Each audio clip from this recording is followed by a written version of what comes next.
యేసుని ప్రేమ ఛానల్కి స్వాగతం. దయచేసి ఈ ఛానల్ని లైక్ చేయండి, షేర్ చేయండి, సబ్స్క్రైబ్ చేయండి. వేద పాఠశాల రేడియో శ్రోతలకు స్వాగతం.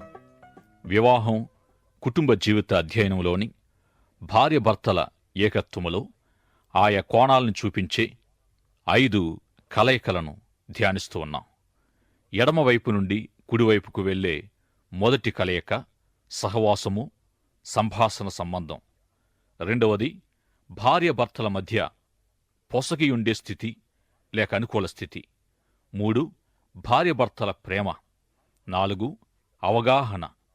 భార్యభర్తల ఏకత్వాన్ని కాపాడే సాధనం సహవాసం లేక సంభాషణ సంబంధం.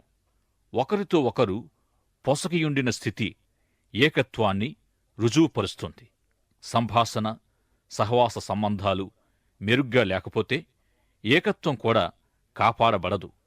ప్రేమ కుటుంబాన్ని ఏకత్వములో నడిపించే శక్తి అయుంది. క్రైస్తవ కుటుంబ జీవితానికి, భార్యభర్తల ఏకత్వానికి శక్తినిచ్చే దైవ ప్రేమను ఎడతెగక ఎల్లవేళలా జ్ఞాపకం చేసుకుంటూ ఉండాలి. ఈ ప్రేమయున్న దేవుని ప్రేమ, అగాపే అనబడే పరలోక ప్రేమ. ఇదే క్రీస్తు ప్రేమ. ఆత్మ ఫలాలలోని ఒకటైన ప్రేమ ఇది. దేవుని సహాయముంటేనే తప్ప ఇట్టి గొప్ప ప్రేమను ఎవరూ కలిగి ఉండలేరు. సామాన్యంగా మనుషులెవరూ ఇట్టి దైవ ప్రేమను స్వాభావికంగా కలిగి ఉండలేరు. ఇట్టి దైవ ప్రేమతో కూడిన వివాహ జీవిత నమూనా లేఖనాల్లో మనకు ప్రత్యక్షపరచబడుతూ ఉంది. క్రైస్తవ వివాహ బంధాన్ని దేవుడు తన ఆత్మ ద్వారా ఐక్యపరచి కుటుంబ ఐక్యతను తన కృపలో కాపాడుతూ ఉన్నాడు.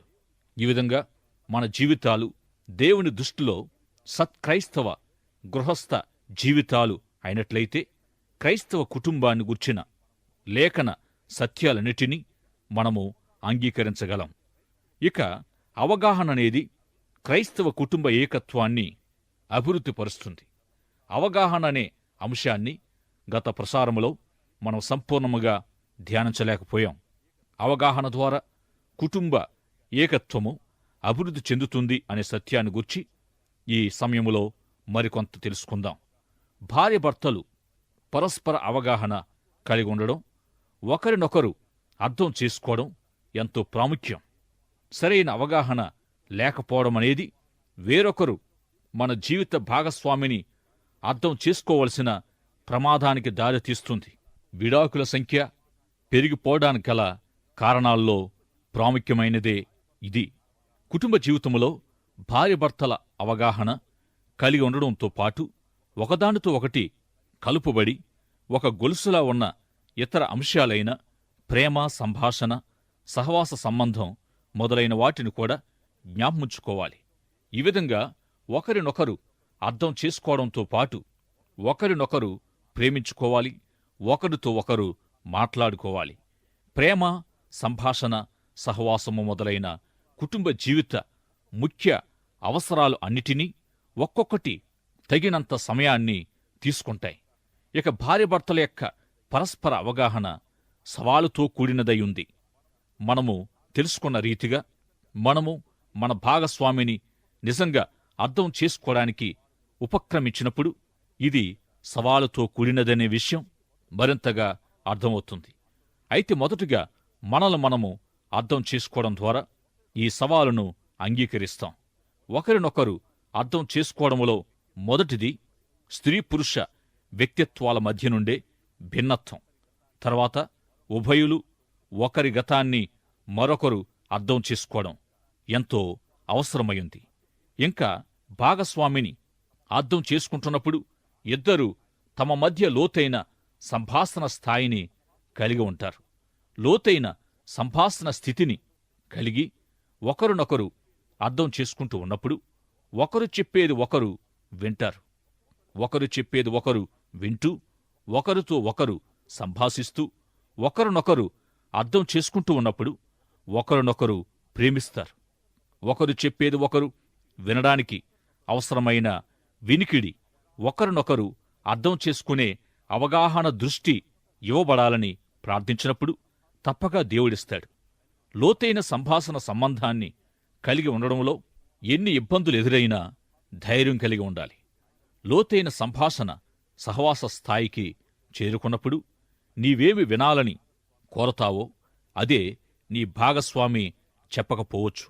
ఒకవేళ నీ భాగస్వామి నీ శ్రేయస్సు కోరని వ్యక్తి అయినట్టయితే నీ భాగస్వామిని నీవు తిరస్కరించగోరుతూ ఉండొచ్చు. అయితే అట్టి పరిస్థితుల్లో పోరాటాన్ని లేక కోపాన్ని ఏ విధంగా అధిగమించాలి, ఏ విధంగా వ్యవహరించాలి అనే విషయాల్ని నేర్చుకోవాలి.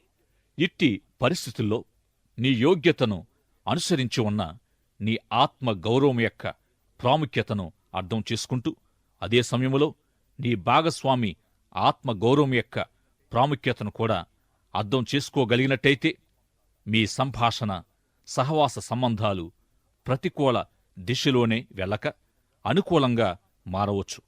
ఈ విధంగా సంభాషణ సహవాస సంబంధాలను అభివృద్ధి పరుచుకుంటూ నీ భాగస్వామికి సహాయం చేస్తే ఉభయులు ఒకరికొకరు ఆత్మగౌరవాన్ని కాపాడుకోవాలి. ప్రతి మనిషి ఒక ప్రత్యేక వ్యక్తిత్వం కలిగిన వ్యక్తిగా ఉండాలని దేవుడు ఉద్దేశించిన ప్రకారం ఒకరినొకరు అర్థం చేసుకోగోరిన భార్యాభర్తలు వ్యక్తిత్వం యొక్క పవిత్రతను అర్థం చేసుకోవాలి. దేవుడు మనిషికి అనుగ్రహించిన ఇట్టి ప్రత్యేక వ్యక్తిత్వమే ఈ లోకమంతటిలో తానొక సాటిలేని వ్యక్తిగా ఉండడానికి తగిన ప్రత్యేకతను ప్రతి మనిషికి ఆపాదించింది. ఈ విషయాన్ని మరొక విధంగా కూడా చెప్పుకోవచ్చు. ఎలాగంటే వ్యక్తిగత గుర్తింపు యొక్క పవిత్రతను ప్రతి ఒక్కరూ అర్థం చేసుకోవలసిన అవసరత ఉంది. వ్యక్తిగతంగా ప్రతి మనిషి తనను తాను ఏ విధంగా ఎంచుకొనాలో దేవుని వాక్యము వివరిస్తుంది. వ్యక్తి విలువను, వ్యక్తిగత ప్రాముఖ్యతను తెలియజేసే అనేక వాక్య భాగాలను మనము వాక్యములో నుండి తీసుకోవచ్చు. ప్రతి మనిషి తనను తాను ఎంచుకొనవలసిన విధంగా సరిగ్గా ఎంచుకొనడానికి అట్టి వాక్య భాగాలు సహాయం చేస్తాయి. మనిషి యొక్క స్వయాన్ని గుర్తిస్తూ నీవు, నేను, అతడు, ఆమె, వారు మొదలైన పదాలెన్నో బైబిల్ అంతటిలో నుండి మనకు దొరకగలవు. ప్రతి మనిషి యొక్క వ్యక్తిత్వం ఆ వ్యక్తిని ఇతర వ్యక్తి నుండి ప్రత్యేకంగా ఉంచుతుంది. కొరింథీయులకు రాయబడిన 2వ పత్రిక 10వ అధ్యాయము 12వ వచనములో తమను తామే మెచ్చుకొను కొందరితో జతపరుచుకొనుటకైనను వారితో సరిచూచుకొనుటకైనను మేము తెగింపజాలము గాని వారు తమలోనే ఒకరిని బట్టి ఒకరు ఎన్నిక చేసుకొని ఒకరితో ఒకరు సరిచూచుకొనుచున్నారు గనుక గ్రహింపు లేకయున్నారు. ఇక ప్రతి వ్యక్తి తనకు తానే సాటి అనే సత్యము ఈ వచనములో తెలియచేయబడుతూ ఉంది. ఈ విధంగా లేఖనమంతటిలో కూడా వ్యక్తిత్వపు ప్రాముఖ్యత తెలియచేయబడుతూ ఉంది. యేసుప్రభు ఒకడు సర్వలోకమును సంపాదించుకొని తన ప్రాణమును పోగొట్టుకుని ఎడల వానికేమి ప్రయోజనము అని అంటే ఈ లోకమంతటినీ కలిపి చెప్పిన ఒక ఆత్మకు సాటి రాదని తెలియజేశారు. ఇక ఏశావు ఇట్టి శ్రేష్టమైన స్థితిని తనకు తాను ఒక గిన్నెడు కూరకు అమ్మివేసుకున్నాడు. తన హక్కును అంత తేలిగ్గా చవకగా ఎంచుకున్నాడు. అయితే తర్వాత తనను తాను అమ్మివేసుకున్న కారణంగా ఎలుగెత్తి ఏడ్చాడు. ఫిలేమోను అనబడే ఒక ఐశ్వర్యవంతుడైన అన్యుణ్ణి పౌలు విశ్వాసములోనికి నడిపించాడు. లేకుంటే ఫిలేమోను తన ఆత్మరక్షణను పోగొట్టుకుని ఉండేవాడే. ఈ విధంగా అతడు క్రీస్తులోనికి నడిపించబడడం ద్వారా అతడు తనను తాను దక్కించుకోగలిగాడు. ఈ విధంగా తమ్మును తాము ఏ విధంగా ఎంచుకొనాలో తెలియక తమ్మును తాము తృణీకరించుకొని లేక తమ్మును తాము వ్యతిరేకించుకునేవారికి ఏ విధంగా సలహాలివ్వాలో, ఏ విధంగా అట్టివారు సమకూర్చబడగలరో పౌలు తిమోతికి ఉపదేశించాడు. పాత నిబంధనలో మొదటిగా దేవుడు మనిషిని అతని యొక్క వ్యక్తిగత స్థితిని గూర్చి నీవెక్కడున్నావు అని ప్రశ్నించాడు. అంటే సదరు సమాధానము, అతని గూర్చిన సమాచారము ఆయనకు తెలియక కాదు, గాని అతడు ఎక్కడుండాలో, ఏమై ఉండాలో తెలుసుకోవాలనే ఉద్దేశముతోనే దేవుడతన్ని ఆ విధంగా ప్రశ్నించాడు. ఇక రెండవ ప్రశ్న చూస్తే, నీకెవరు చెప్పారు? ఈ ప్రశ్నలోని ఉద్దేశమేమిటంటే, మనిషి తనను సృజించిన తన దేవునితో మాత్రమే నిరంతర సంభాషణ, సహవాసము కలిగి ఉంటూ దేవుని నుండి మాత్రమే తానేమై ఉండాలనేది తప్పక తెలుసుకోవాలి. అందుకే దేవుడు ఆదామును నీకెవరు చెప్పారు అని ప్రశ్నించాడు. ఆదికాండము ప్రారంభాలను గుర్చిన గ్రంథమయున్న విధంగా ప్రతి ప్రారంభం ఈ గ్రంథములో ఇవ్వబడింది. అంటే సృష్టిలోని ప్రతి అంశము ఏ విధంగా ఏమై ఉండాలి అనే దానిపై దేవునికి ఒక ప్రత్యేకమైన ఉద్దేశముంది. అందుకే ప్రభు వివాహాన్ని గూర్చి మాట్లాడుతూ సృష్టి ఆదిలో వివాహము ఏ విధంగా రూపొందించబడిందో ఎంతో స్పష్టంగా చెప్పారు. ఈ విధంగా మనము ఏ విషయాన్ని గూర్చి తెలుసుకోగోరినప్పటికీ తప్పక ఆదికాండాన్ని సంప్రదించవలసిందే. నిర్గమాకాండము, ద్వితీయోపదేశ కాండాల్లో నుండి ఈ ప్రత్యక్షతను మనం చూడవచ్చు. పాపులు తిరుగుబాటుదారులైన తన ప్రజల నిమిత్తమై వారు నడిపించడానికి సహాయకరంగా 40 రాత్రింబగళ్ళు ఉపవాసముతో ముమ్మారు పర్వతంపైకి వెళ్లి పర్వతం దిగువన ఉన్న ఆ ప్రజలను గూర్చి, దేవా, నేను వీరిని నడిపించలేను, వీరిని నేను అర్థం చేసుకోలేను, ఈ ప్రజలను నడిపించడానికి నీ సహాయం కావాలి, నీవు నాతో మాట్లాడు అని ప్రార్థించాడు. ఫలితంగా ఆదికాండము, నిర్గమాకాండము, లేవియాకాండము, ద్వితీయోపదేశకాండము అనే 5 గ్రంథాలను దేవుడు మోషేకిచ్చాడు. దేవుడు మోషేకిచ్చిన ఇట్టి ప్రత్యక్షత యొక్క ఉద్దేశాన్ని మనము చూడగలిగినట్టయితే ఆదికాండాన్ని సులభంగా అర్థం చేసుకోగలం.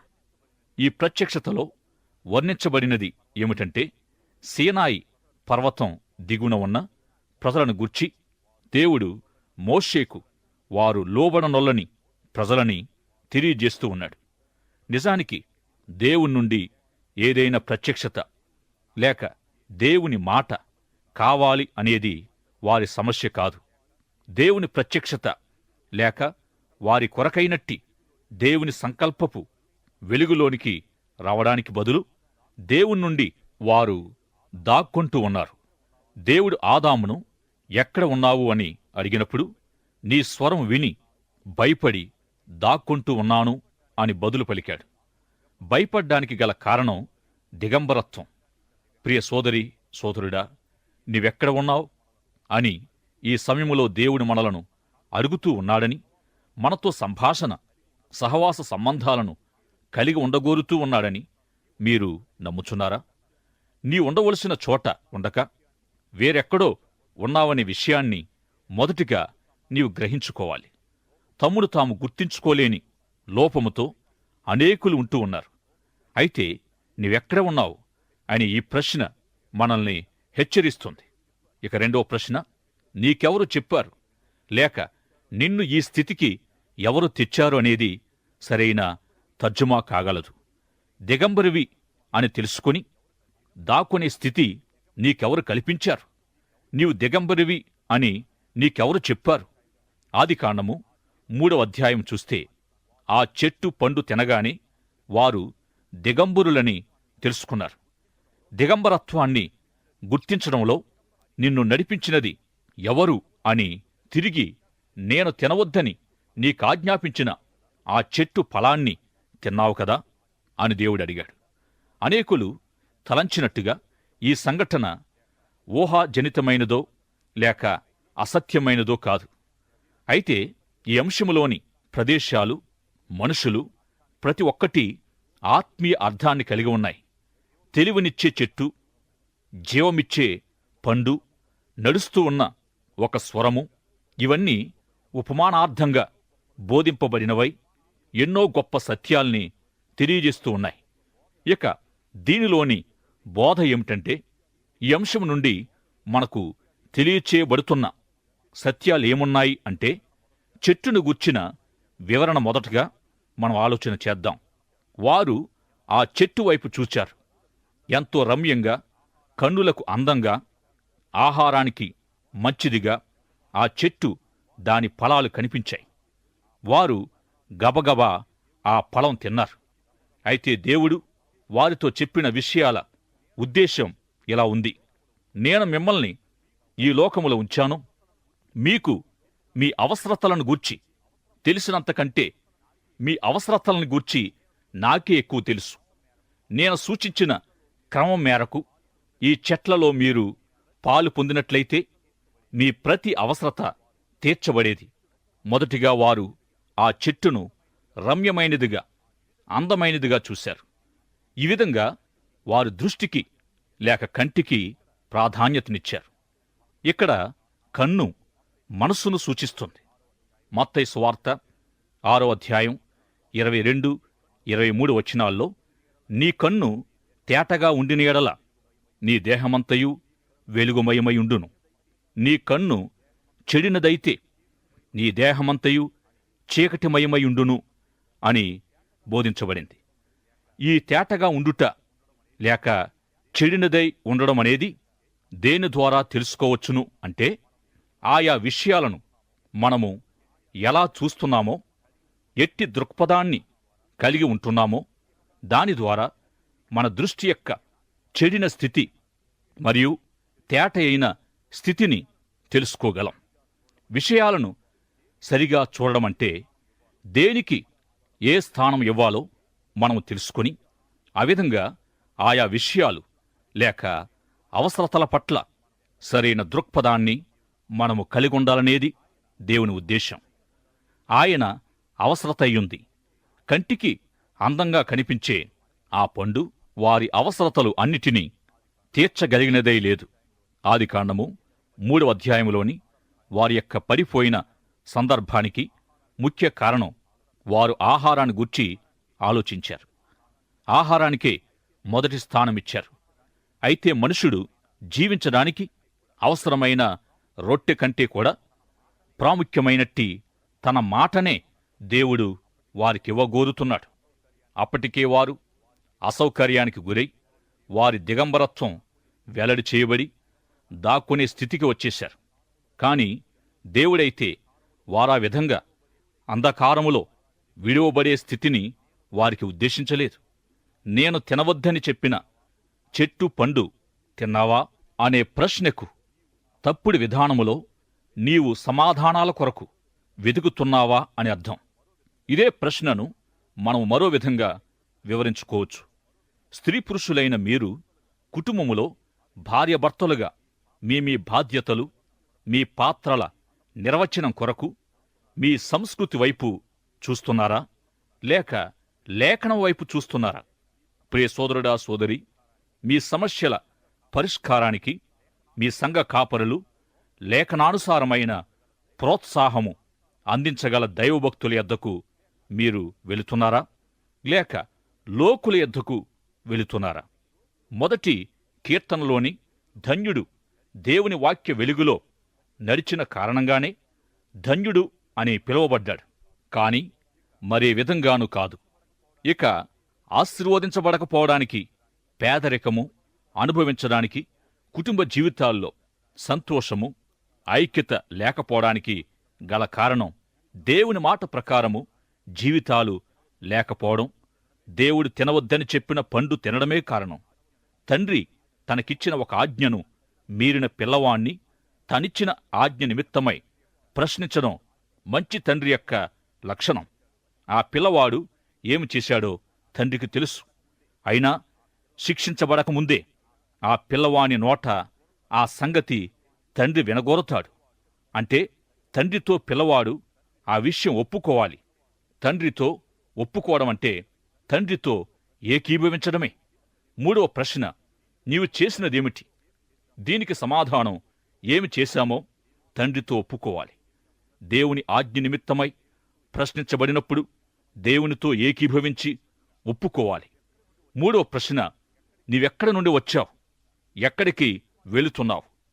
నీ వ్యక్తిత్వాన్ని గూర్చి, నీ వ్యక్తిగత గుర్తింపును గూర్చి నీవేమి ఆలోచిస్తున్నావు? ఇట్టి ప్రశ్నలన్నీ ఒక వ్యక్తికి అన్వయింపబడే ఇట్టి ప్రశ్నలు ఎంతో ప్రాముఖ్యమైనవి. ఒక పూట ఆహారం కోసం జ్యేష్ఠత్వపు హక్కును అమ్మివేసుకున్న ఏశావు దీవెన కోసం తండ్రి దగ్గరకు వెళ్ళినప్పుడు, నీవెవరవు అని అతని తండ్రి అడగడంతో అతడు ఎలుగెత్తి ఏడ్చాడు. స్త్రీలు కనిన వారిలో గొప్పవాడు అనబడిన బాప్తిస్మిచ్చు యోహానును, నీవెవరవు, నిన్ను గూర్చి నీవేమని చెప్పుకొనుచున్నావని ఆ ప్రాంతపు ప్రజలు అతన్ని ప్రశ్నించినప్పుడు సమాధానంగా తాను క్రీస్తును కానని, ప్రభువును పరిచయం చేస్తూ ప్రభువు మార్గము సిద్ధపరుస్తూ అరణ్యములో వినబడుతున్న ఒక స్వరాన్ని మాత్రమే అని ఒప్పుకున్నాడు. తనకివ్వబడిన బాధ్యతలను, పరిమితమైన అతని స్థితిని తాను వినయంగా ఒప్పుకున్నాడు. ఈ విధంగా పౌలు కూడా తానేమయున్నాడో అది దేవుని కృప వలనే అయ్యున్నానని తెలియజేశాడు.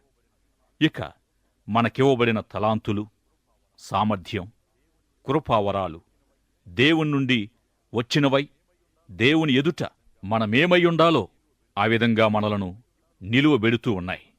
ఇప్పటి వరకు మన వినిన అంశాలన్నీ వ్యక్తిత్వపు ప్రాముఖ్యతను తెలియజేస్తూ వ్యక్తిగత గుర్తింపును గూర్చి మనతో మాట్లాడుతూ ఉన్నాయి.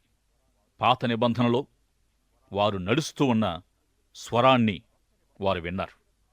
క్రొత్త నిబంధనలో ఆ స్వరం శరీరధారిగా మన మధ్యకు వచ్చినట్టు చూశాం.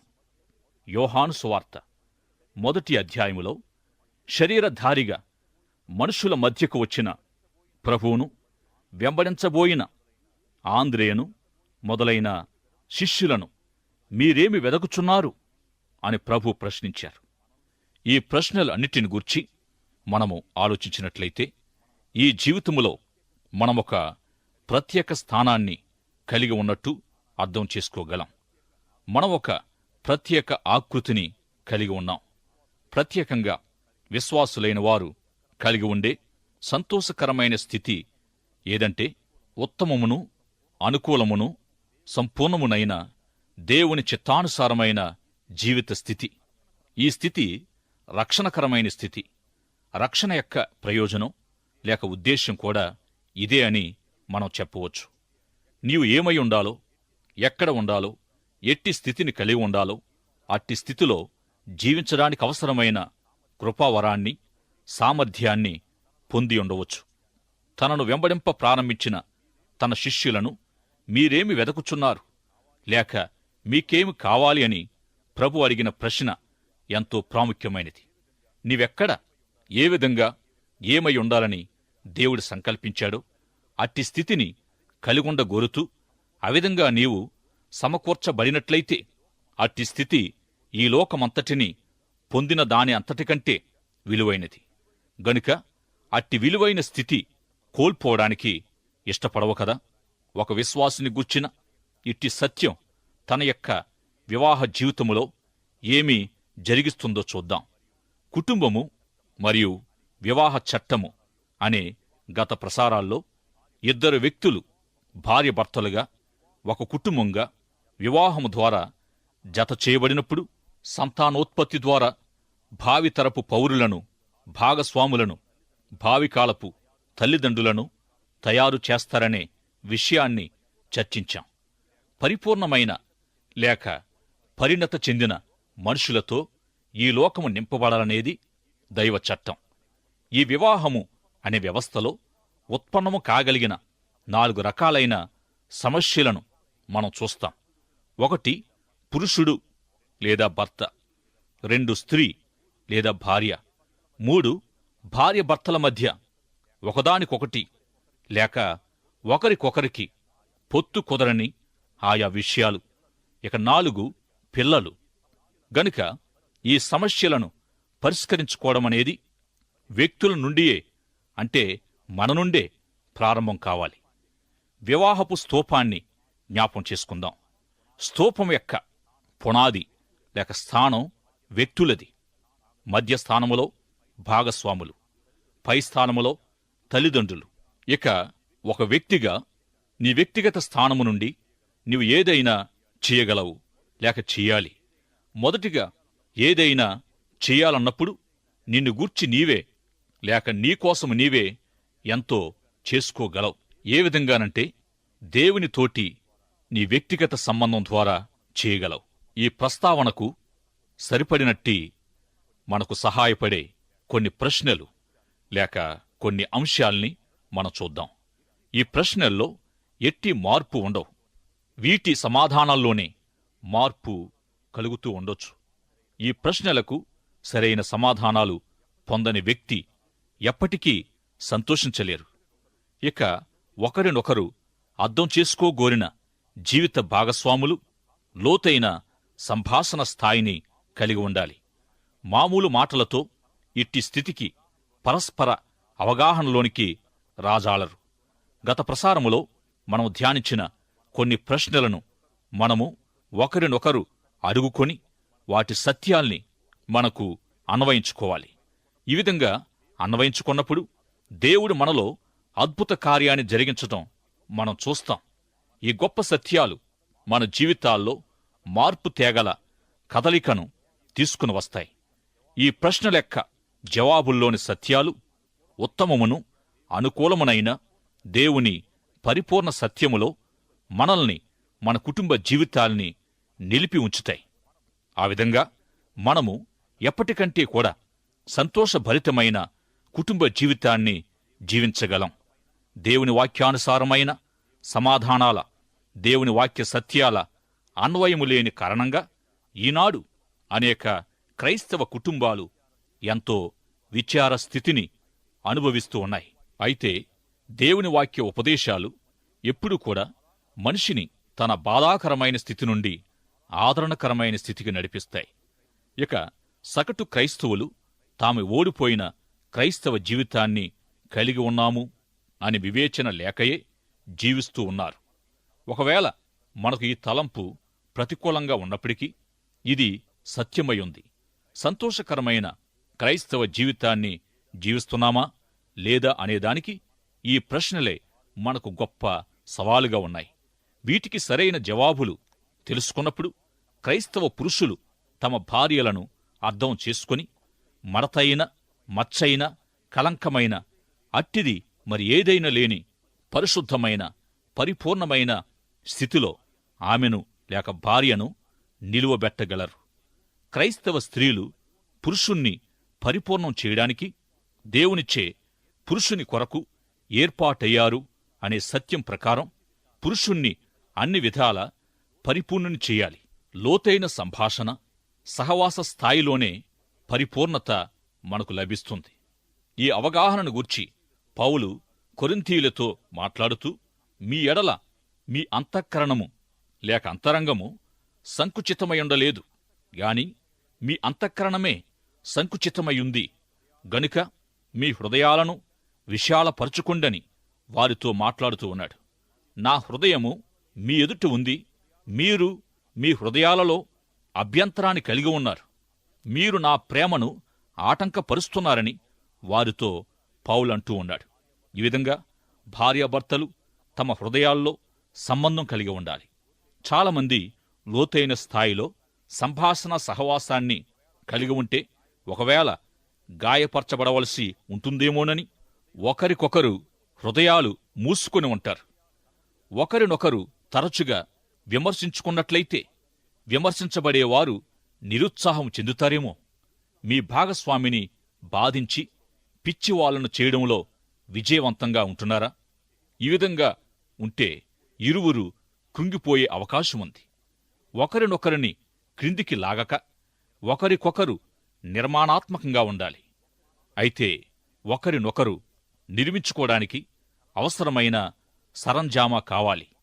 ఇక ఒకరినొకరు అర్థం చేసుకోవడం అవగాహన యొక్క ప్రాముఖ్యత. ఏ విధంగా ఒకరినొకరు అర్థం చేసుకోవాలనే విషయంపై హృదయాన్ని గూర్చి యిర్మీయా ఇచ్చిన తలంపుల్ని ఒకసారి జ్ఞాపకం చేసుకుందాం. హృదయము మోసకరమైనది, ఘోరమైన వ్యాధిగలది. హృదయ లోతులను పరిశీలించగల దేవుడు తప్ప హృదయ స్థితిని ఏ మానవుడు తెలుసుకోలేడు. దుష్టత్వపు లోతుల్ని దేవుడొక్కడే చూడగలడు. ఈ గొప్ప సత్యాన్ని తెలుసుకున్న దావీదు, నన్ను పరిశోధించి నా ఆలోచనలను తెలుసుకొనుము, నీకు బాధ కలిగించిందేదైనా నాలో ఉంటే చూడు, నిత్య మార్గములో నన్ను నడిపించు అని ప్రార్థించాడు. అయితే ఎందుకు ఈ విధంగా ఒకరినొకరు అర్థం చేసుకోవాలి? కుటుంబం, వివాహ జీవితాల్లో భార్యాభర్తలు నిర్వహించవలసిన బాధ్యతలు వారు మొదటిగా అవగాహన ద్వారానే గ్రహించగలరు. వివాహమై పిల్లలు పుట్టి పెరుగుతూ ఉన్నప్పుడు తప్పించుకోలేని ఎన్నెన్నో బాధ్యతలు భార్యాభర్తలు కలిగి ఉంటారు. లేఖనాల్లో చూసినట్టయితే స్త్రీ పురుషులు ఇరువురు మోయవలసిన బరువు, బాధ్యతలు కనిపిస్తాయి. లేఖనాల్లో కంటే కూడా సామాజిక నియమంగా స్త్రీ పురుషుల బాధ్యతలు అందరికీ తెలుసు. ఇక సామాజిక నియమం అంటే ఏమిటి? స్త్రీ పురుషులు ఇరువురికి కొన్ని ప్రత్యేక విధులు ఏర్పాటు చేయబడి ఎవరి పనులు వారికి ఉన్నాయి. అయితే ఎవరి పనులు వారికున్నప్పటికీ అవసరాన్ని బట్టి, సమయ సందర్భాన్ని బట్టి ఒకరి పనుల్లో ఒకరు జోక్యం చేసుకోవచ్చు. అంటే పురుషులు వంటగది సంబంధమైన పనుల్లో తప్పక ఆయా సందర్భాల్లో సహాయపడవలసి ఉంటారు. వచ్చే తరగతిలో వైవాహిక జీవితములోని శారీరక సంబంధం అనే మరొక కోణాన్ని మనం చూడబోతున్నాం. పరమగీతాన్ని చదువుతూ సిద్ధపడండి. ఇశ్రాయేలు ప్రజల ఎడల యెహోవా దేవుని ప్రేమ, క్రొత్త నిబంధన సంఘము, క్రీస్తు ప్రభు మధ్య నుండే అన్యోన్యతకు ఈ గ్రంథం ఒక మంచి ఉదాహరణ.